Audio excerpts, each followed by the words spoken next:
ఇంగ్లీష్లో జీసస్ అని, తెలుగులో యేసు అని ఎందుకు అంటున్నారు? ప్రాపర్ నౌన్స్ అన్నప్పుడు ఏ లాంగ్వేజ్లో అయినా ఒకేలాగా ఉండాలి కదా.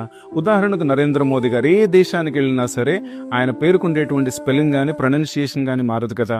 అఫ్ కోర్స్ యాక్సెంట్ అయితే మారుతుంది అనుకోండి. నరేంద్ర మోదీ. మరి బైబిల్లో ఎందుకు భాషలను బట్టి పేర్లు మారిపోతూ ఉంటాయి? మరి ముఖ్యంగా శరీరధారిగా భూమి మీద అడుగుపెట్టినటువంటి యేసుక్రీస్తు ప్రభు వారి పేరు, ఆయన స్పెల్లింగ్, ప్రొనౌన్సియేషన్ భాషలను బట్టి ఎందుకు మారుతూ వస్తుంది? చూడండి, ఒరిజినల్ గా బైబుల్ ని హీబ్రూ, గ్రీక్ అండ్ అరమేయిక్ లో రాసినట్లు మనకు తెలుసు. యేసు అనే పేరు హెబ్రీలో యెహోషువ అని, గ్రీక్ లో యేసూస్ అని. అయితే ఈ హెబ్రూ మరియు గ్రీక్ పదాలను మొదట అసలు ఇంగ్లీష్ భాష లేకముందు లాటిన్ లోనికి ట్రాన్స్లిటరేట్ చేశారు.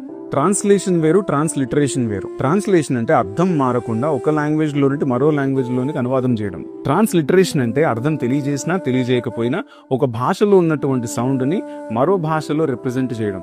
సో ఇలాగ హెబ్రూలో నుండి గ్రీక్ లోనికి, గ్రీక్ లో నుండి లాటిన్ లోనికి, లాటిన్ నుండి ఇంగ్లీష్ లోనికి ట్రాన్స్లేట్ అయ్యాక మనకు జీసస్ అనే ప్రొనౌన్సియేషన్ ఏర్పడింది.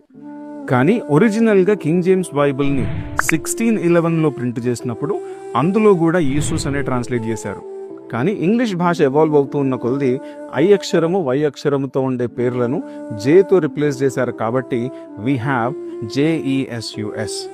అయితే తెలుగు బైబిల్ని మాత్రం ఇంగ్లీష్తో ఎలాంటి టచ్ లేకుండా పాత నిబంధనను హెబ్రీ నుండి, కొత్త నిబంధనను గ్రీక్ నుండి ట్రాన్స్లేట్ చేశారు. కాబట్టి ఇంగ్లీష్లో జీసస్ అనే ప్రొనౌన్సియేషన్ కంటే కూడా తెలుగులో యేసు అనే ప్రొనౌన్సియేషనే గ్రీక్ కి దగ్గరగా ఉంటుంది. ఒక యేసు అనే కాదు, బైబిల్లో ఇతర ఏ పేర్లు తీసుకున్నా సరే వాటి ప్రొనౌన్సియేషన్ విషయంలో ఇంగ్లీష్ కంటే తెలుగే మూల భాషలోకి దగ్గరలో ఉంటుంది. నేను కేవలం పేర్ల గురించి మాత్రమే మాట్లాడుతున్నాను, నాట్ ద హోల్ బైబిల్. అయితే మనం యెషువా అన్నా, యేసు అన్నా, యేసుస్ అన్నా, జీసస్ అన్నా మనం రిఫర్ చేసేది ఆది మధ్యాంతరహితుడైనటువంటి లోకరక్షకుడైన యేసుక్రీస్తును మాత్రమే. So it makes zero difference. కాబట్టి వీటిలో ఏ ప్రొనౌన్సియేషన్ అయినా సరే మన వర్షిప్ డైరెక్ట్ అయ్యేది ఆయనకే.